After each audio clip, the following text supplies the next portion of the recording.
Thanks for listening to the Red Treehouse, where I tell scary stories to keep you up at night. You can listen to the Red Treehouse on your favorite streaming platforms, including Spotify and Apple Podcasts. Be sure to follow, like, and subscribe. Oh, and leave a 5-star review.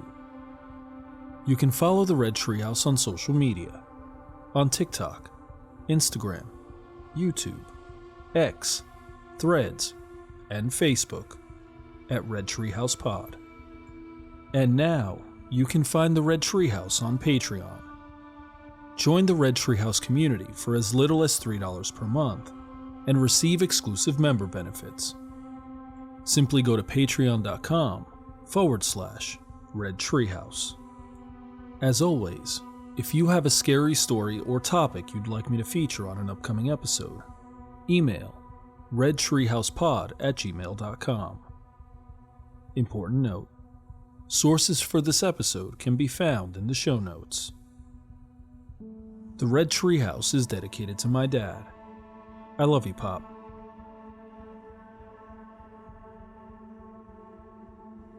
According to the Britannica Dictionary, a mirage is, quote, something, such as a pool of water in the middle of a desert, that is seen and appears to be real, but that is not actually there, end quote.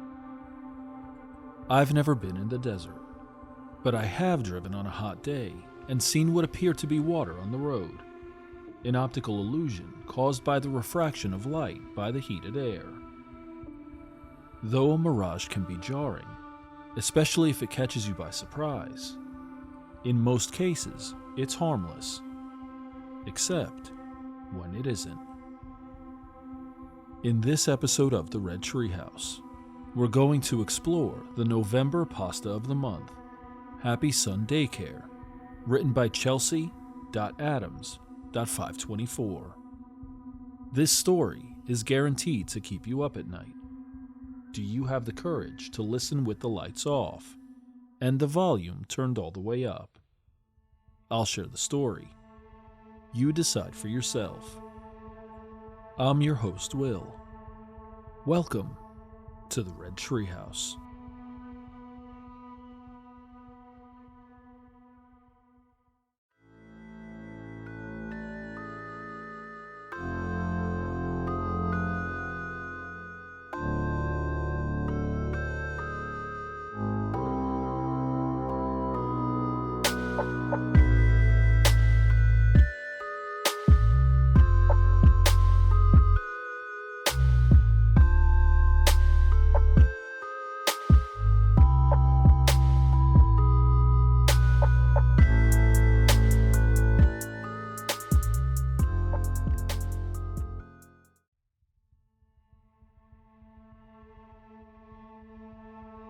Happy Sun Daycare, written by Chelsea.Adams.524. Just a few miles outside of my town stood an old country house. It had been converted into a daycare, where parents would drop off their kids in the morning and pick them up in the evening. However, said daycare had been out of business for a few years now. There was a sign posted in the front yard, just a few feet from the house, that read, Happy Sun Daycare, with a cute-looking cartoony sun painted on it. Within the fenced-off backyard stood playground equipment that had fallen into disrepair and begun to rust. A slide, a couple of swing sets, some monkey bars, and a merry-go-round were once covered by swarms of children as they ran and played in the outdoors. They had since become perches for the local birds and squirrels, and were swarmed by ants rather than children. I had decided to write a report on the Happy Sun Daycare for the news blog I worked for. For one thing, several people around today had gone to that daycare. I figured it might make for an interesting story to read about their experiences there, and if it affected their later life in any way. The other reason wasn't quite so innocent. There had always been concerned parents who would fret over leaving their child in someone else's care. It was about that constant worry over how safe their sons and daughters were, especially with all the horror stories posted online about various daycare-related tragedies. For my report, I decided I would interview both employees and people who had gone to the daycare as children. I wanted to get as many different points of view as possible so that it wouldn't seem too terribly biased. Of course, I agreed to not use real names for the sake of their privacy. The first person I interviewed was a middle-aged woman who looked after the infants at the daycare. For the sake of her privacy, we'll just call her Margaret. "What was it like working at the daycare?" I asked her. She replied, "Oh, it wasn't anything too spectacular. Just your typical day of working with children, or babies in my case." "I see," I said before I asked. "Have you had any problems while working there?" Margaret shook her head. "With the babies? Of course not. They could be fussy, but they weren't any trouble at all. The children were another story." This piqued my interest. Were the children that attended Happy Sun Daycare too much for the employees to handle? Or could it be that there were cases of abuse going on that had been kept secret until now? I had to find out. "Why might that be?" I asked. Well, Margaret paused for a second, as though she was apprehensive about speaking to me.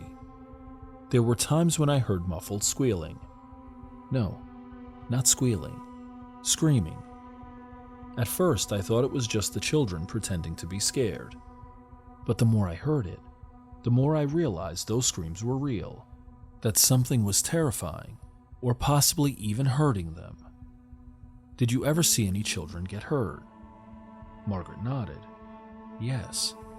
Most of them were just the usual scrapes and bruises you'd expect to find on a child who fell while playing, or bumped his head trying to show off to his or her friends. Some of them, though, seemed off to me. Every so often, I would see a child walk past on the way to the nurse's office, and each time, the child looked like he had been scratched or even bitten." Children scratched or bitten?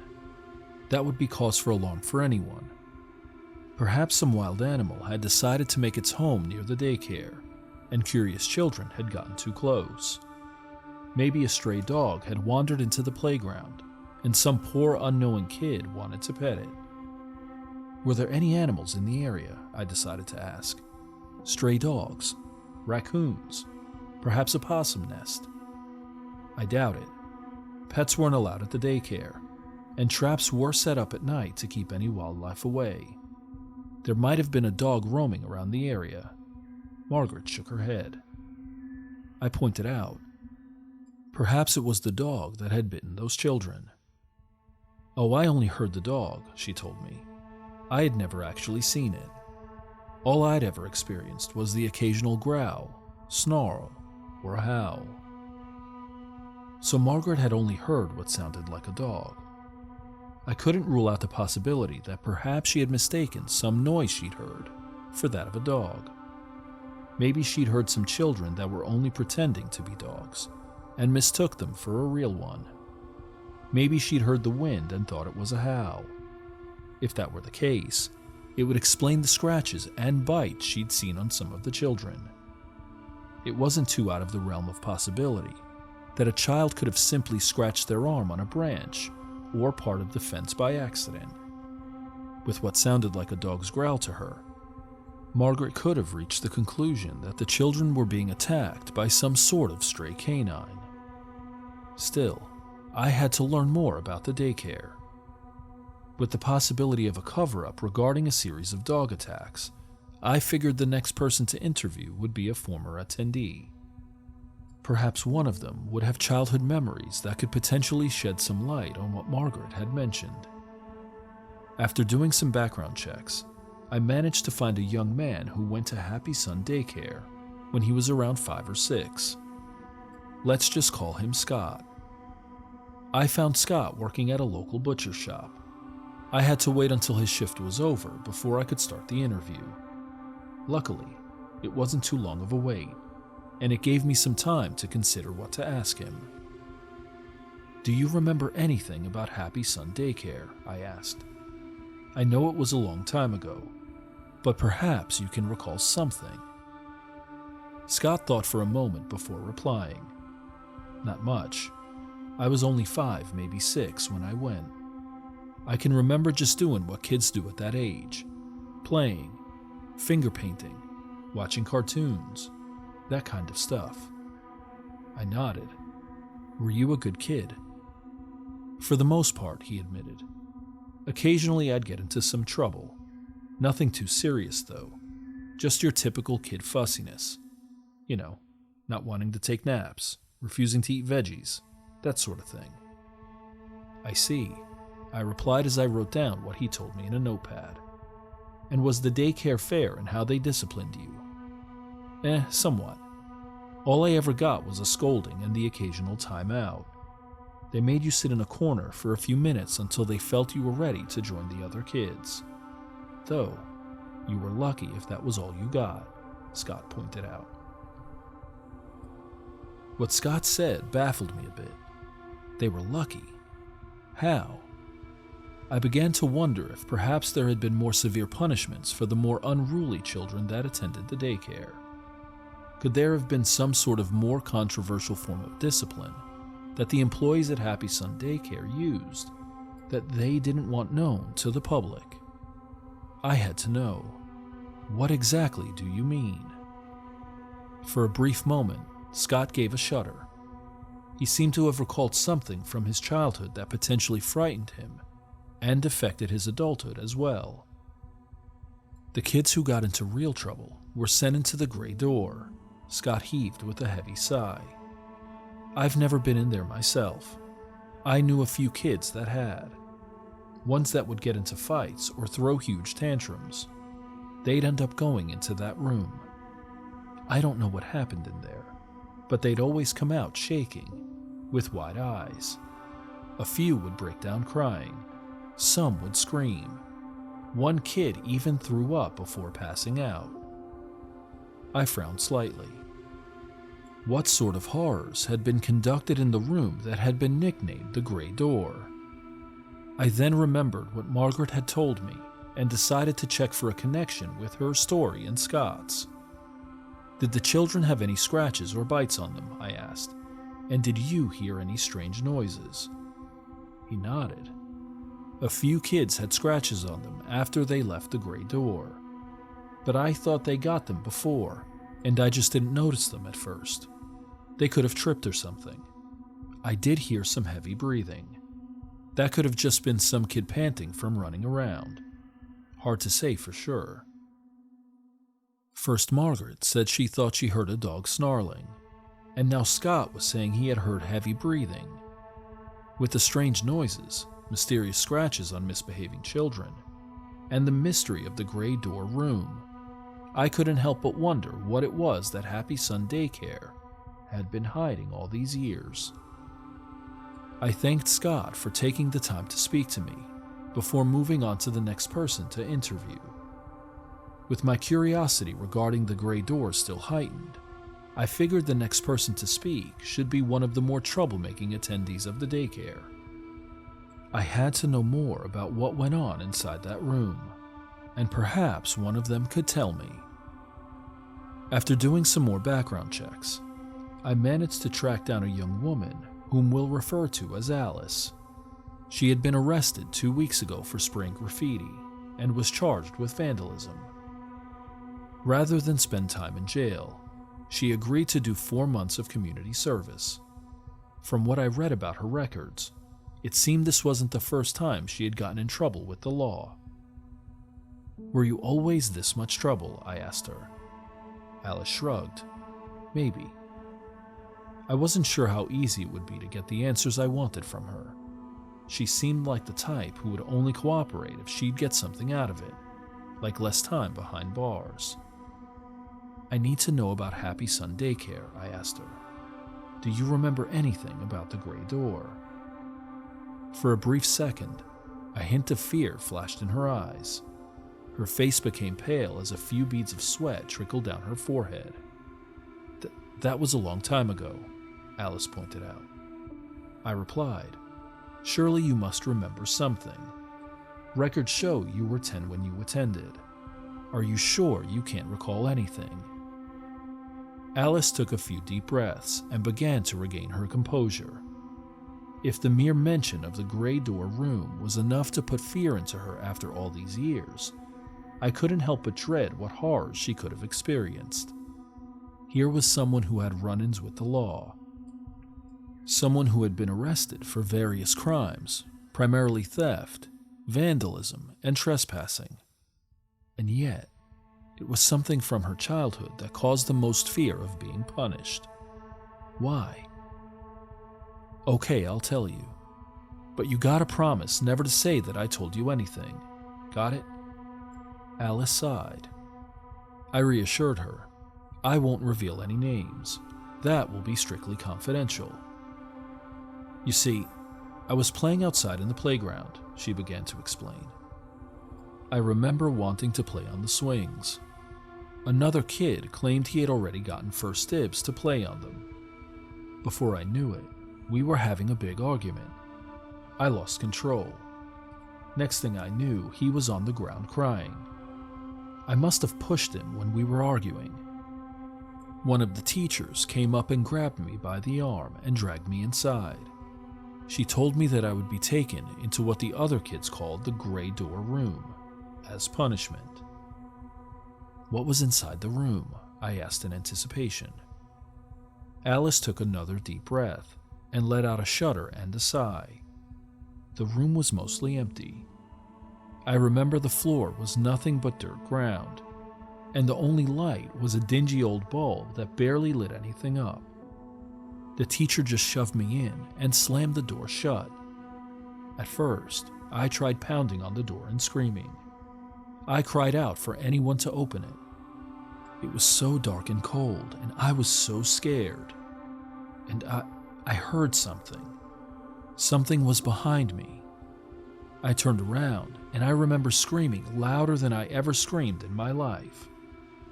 I frowned in concern. "What did you see?"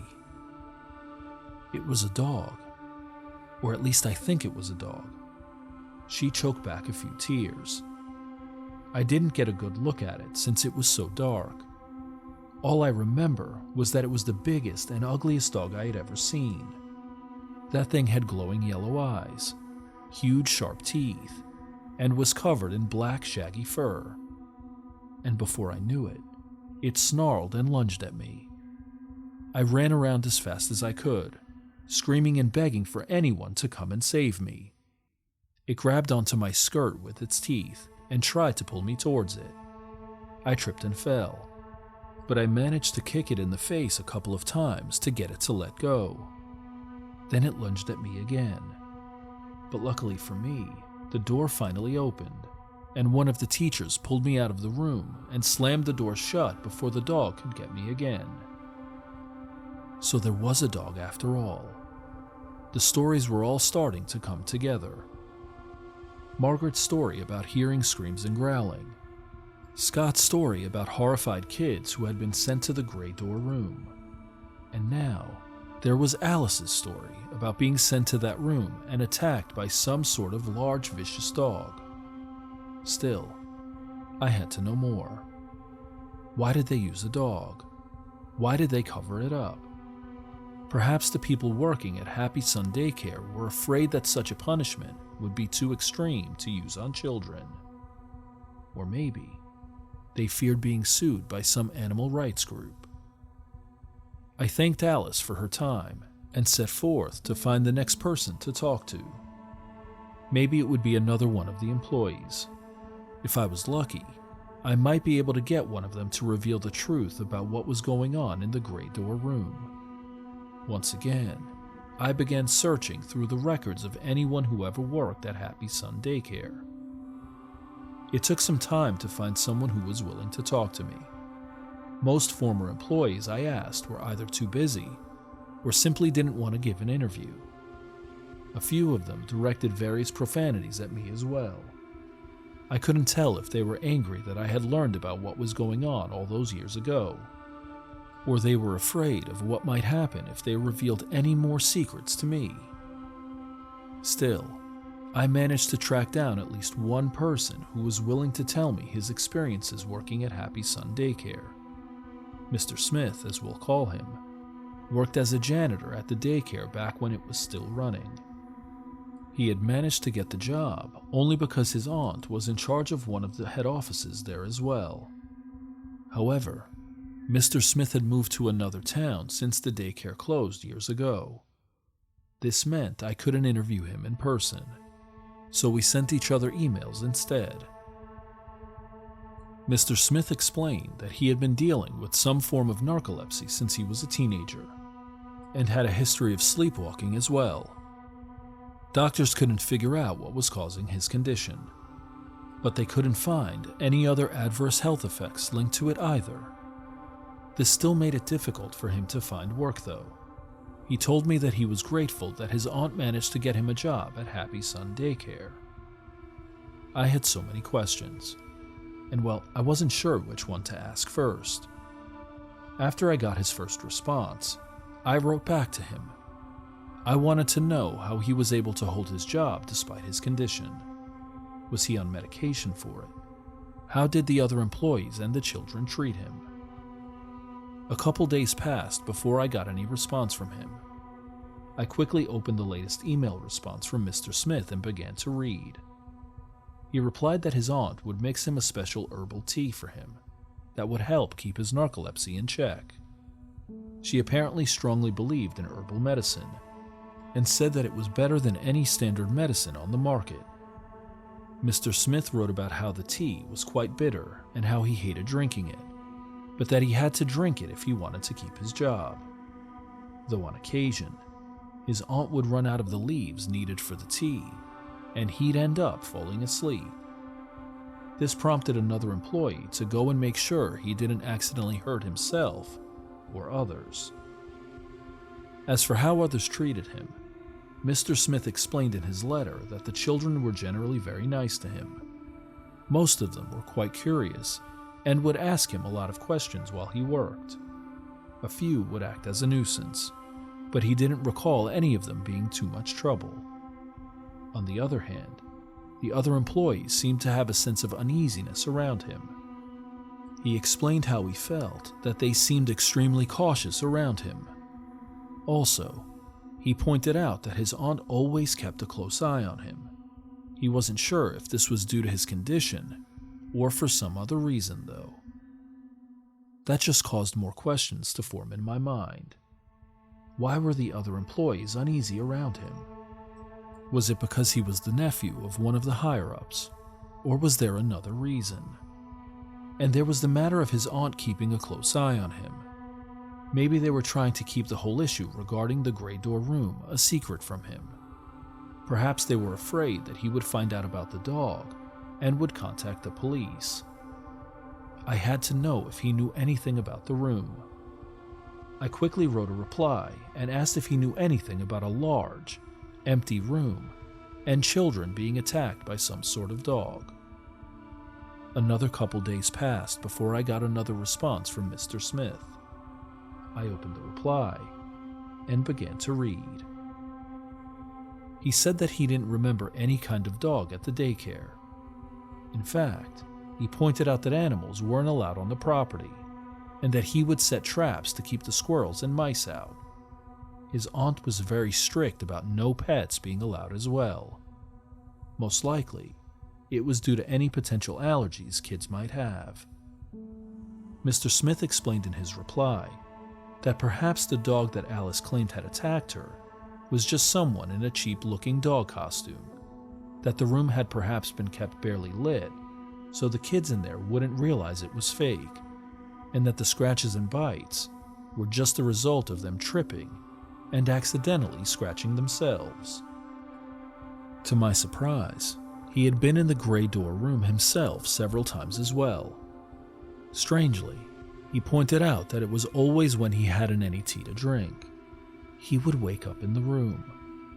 He wasn't sure if anyone had moved him there so he could sleep without being in anyone's way, or if he had been sleepwalking again and just stumbled in there by mistake. Mr. Smith explained that the room was originally going to be a large storage closet for various arts and crafts related supplies, but was never finished due to budget cuts. He wrote in his reply that his aunt didn't want the area to go to waste, so they decided to use it as a means to punish misbehaving children. In his opinion, someone probably bought a dog costume and would wear it while terrorizing any children sent into the room, as a means of instilling the fear of punishment. I sent one last email to Mr. Smith thanking him for taking the time to reply to my messages. The whole thing about Happy Sun Daycare was starting to come together. From what I had gathered via the various interviews from both students and employees, children who misbehaved were sent to a large empty space called the Gray Door Room. There was a dog, or possibly just someone in a dog costume, that would chase any child sent in there. Finally, said child would be pulled to safety before the dog could cause any serious harm. There was only one thing left to do. I was going to head inside Happy Sun Daycare and investigate the infamous Gray Door Room for myself. I had to see it for myself if there was anything that could solve this strange cover-up.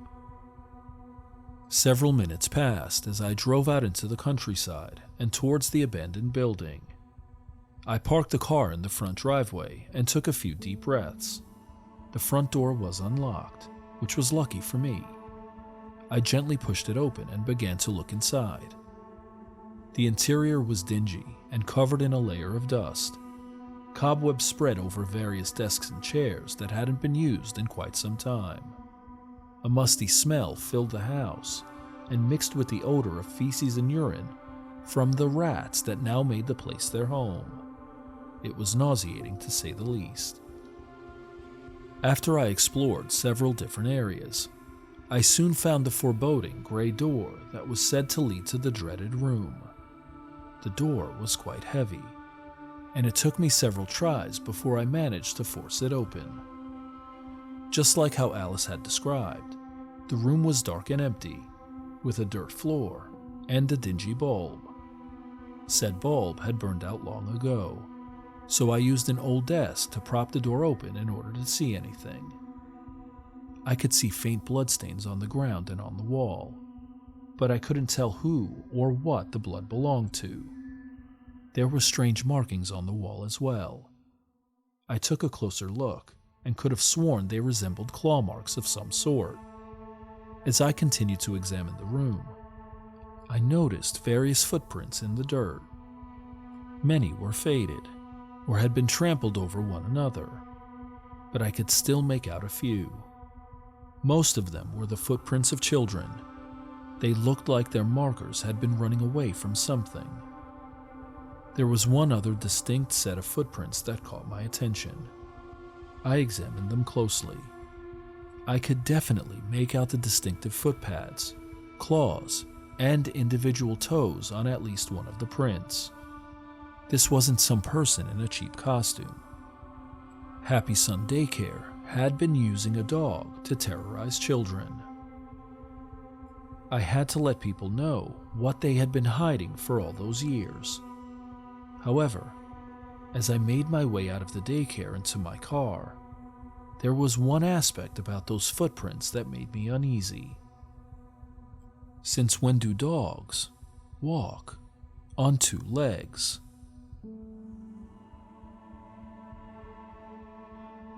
What did you think of this creepypasta? Leave a comment or email me at redtreehousepod@gmail.com. As we close this episode of the Red Treehouse, we're left with this lingering question. What would you do in a similar situation? Would you have the courage to walk into a dark, abandoned daycare and investigate? I've shared the story. Now you decide for yourself. I'm your host, Will. Thanks for joining me in the Red Treehouse.